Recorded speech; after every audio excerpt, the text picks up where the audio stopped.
ay hindi isang lihim,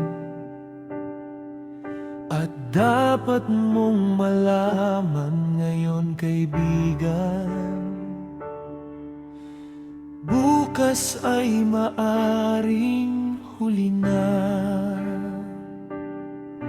sapagkat gayon na lamang ang pagsinta ng Diyos sa sanglibutan na ibinigay niya ang kaniyang bugtong na anak, upang ang sinumang sa kaniya'y sumampalataya ay huwag mapahamak, kundi magkaroon ng buhay na walang hanggan.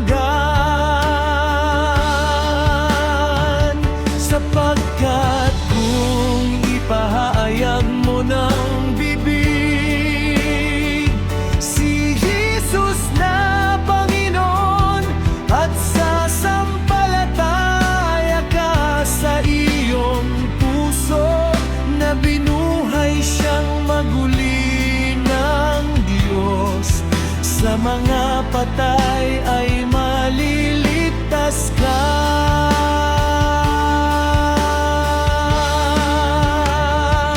Sinabi sa kaniya si Jesus, ako ang daan at ang katotohanan at ang buhay.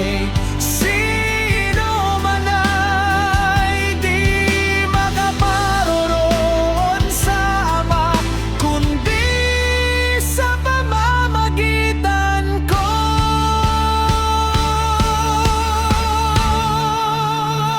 Sapagkat ang kabayaran ng kasalanan